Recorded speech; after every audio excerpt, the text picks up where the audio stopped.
In this video I'm going to go over what my actual ayahuasca experiences were. My first experience, and I'm reading from my little journal I made. As I laid down for the ayahuasca, I expected, well, I tried to go in with no expectations. So as I laid there, I got visualizations of more or less patterns, a feeling of another worldliness, trying to reach the other side, more or less, something in that nature. I did not have what would be considered great hallucinations, and I understood that as it was given to me in ayahuasca. There was singing. The curanderos, both male and female, at La Familia Medicina, started singing Icaros, which are the songs they sing, and playing chapacras, which are basically a leaf package that makes a sh-ch-ch-ch sound. During the singing, it sounded like it was reflected from that other side, the other realm. And I heard within that a female voice, very close to me, but more or less in the air, singing back to me the same song. But the voice was beautiful. It was a singularity of a beautiful voice singing. In that, there was a lot of fractal patterns, more or less, something I'm familiar with DMT. And ayahuasca, there was a bit of a difference. The question of when I die got a bit scary, and I wanted it over. Basically, it does last for a long time, and there's a point there when it's okay. Now what? I've kind of had enough. But in ayahuasca, it's a lot tamer than DMT, to say the least. But it is an intense experience, nonetheless. I did know it would be over, just as when I take DMT, I get to the point where I know this is going to end, because of the nature of the entheogen. Later in the ayahuasca experience, there was a self-realization and a knowing of self as a part of all that is. In this, we are all part of all that is. By a mere existence, we exist within all that is. Again, my term, all that is, refers to what most people call Source, the universe, God. It's more than that. It's all that is. It is the primary of everything. And we exist. We are part of all that is. How we create individual reality. Information. My brain and my thinking works on the rational. So I didn't get a lot of the visualizations of images. I got downloads of information, and one of those downloads of information is, that is the way I'm built, that's the way I'm going to get it. So looking for visualizations or some type of archetypes to give me information wasn't within my scope of how I receive information. I get it by knowing. That was the first experience. The idea of, again, I'm going to need proof came to me. I did not purge during the ayahuasca. Afterwards, I used the bathroom. It did linger for a long while. I also had some visions of my life. I call them visions. They are more of a vivid imaginations, more or less.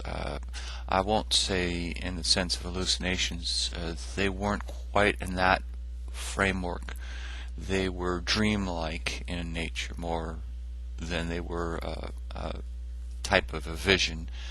And compared to, say, a lucid dream, they were less, and they were more just a dreamlike information of what I got. And part of what I got in this first experience was that of my life. I saw the reflection of my life as it has been up to that point, and what appeared to be the logical next sequence of my life. This I was hoping would prove out, and in which case I would have my proof. They have not as of yet. Some of those visualizations were that I achieved certain goals, certain things would be coming my way, and I have yet to see those happen. That was the first experience. Second night, I was not very deep into ayahuasca. I was very tired. I had no real visualizations as far as things. I saw some fractal patterns, but I was tired and I didn't feel like doing a lot. I did feel nausea. I did not purge again. And this actually showed me one thing, is that you are in control when ayahuasca, when you're doing it. You can let yourself go into it, or you can say, no, I don't want to play. And basically I got to that point where I was just tired and I didn't want to play in it much. So there's a lot of contemplation on my part of reality. I did feel some vibrations during that one.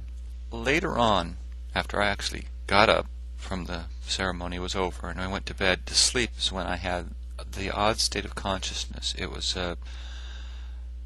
didn't really sleep and dream, but it was a dream-like state, I would have to say. And that's where I seemed to get most of my information. Night 3, I took a large dose. Much more feeling in the body, also nausea. At times it just didn't seem worth it, but by the end of the session got over and I was out of it. It was well worth it. There was a thunderstorm during that time, and my thoughts were about God, basically the power. I went over proofs. It seemed like life was a story. My beliefs is that it's in that framework, and all that fit into this life as the story of my life. Persona of Dale was just that, this storybook. I went over concepts of good and bad, or good and evil as they might be reflected. During the reflection I did have images, a view of Dale from the outside.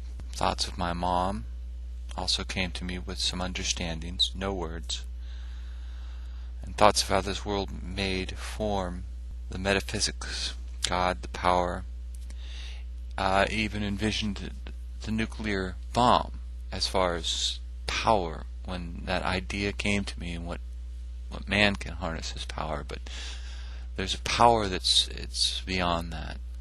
Day 4, better night as far as nausea went.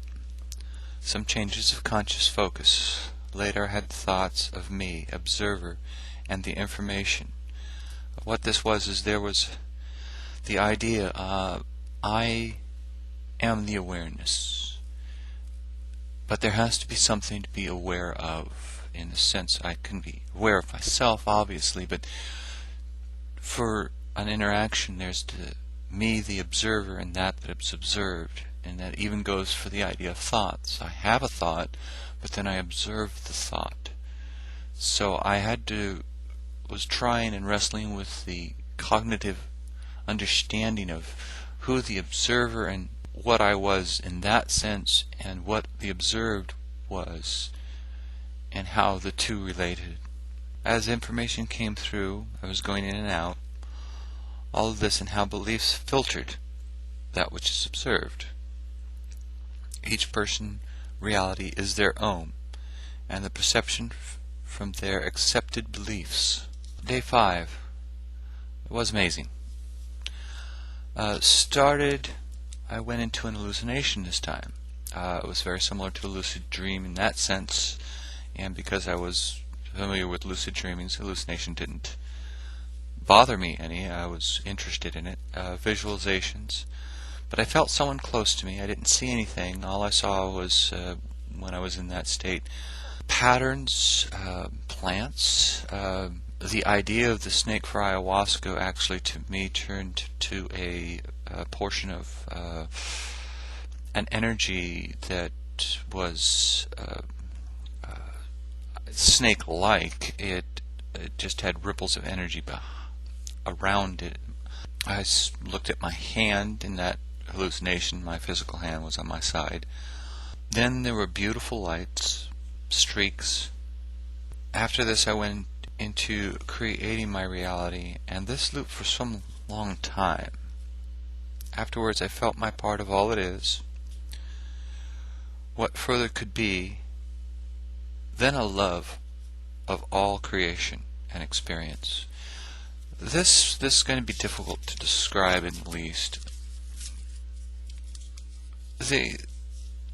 We've heard God is love, but we on the human standards, we put love, it's a word, we have to define it.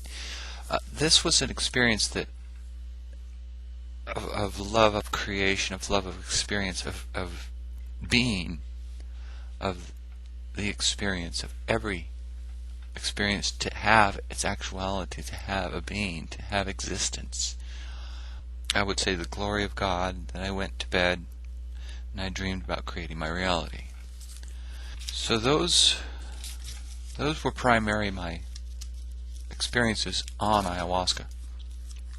Some of it, of course, was filtered through my beliefs and my own thinking. Some of it was visualizations.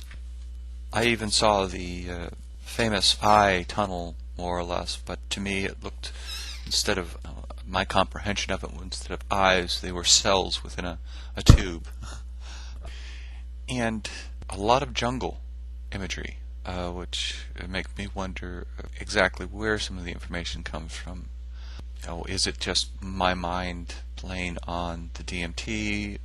Is it connected to another realm of reality? Are there other entities that are helping along with this, as they call her ayahuasca? I did feel something like that, but again, this is a subjective experience. I have no proof I can bring back, and until my vision that I saw that should come to pass does so, I can't say that any of it was more real than just the experience that it was. Taking it at that, it was an experience, and if that's what we're here for, if we're doing experiences, it was certainly an experience of my life, and for that alone, it was worth it. There's a little bit more I wanted to add at the end. There was a total of 13 people at the retreat, and this was my ayahuasca experience, but we all got to discuss things, and what I found is that each individual is going to have an experience which is each unique to them. They're not going to have my experiences, and some of their experiences I'm not going to obviously have. So on that, everybody's experience will be uniquely their own on taking ayahuasca. Thank you.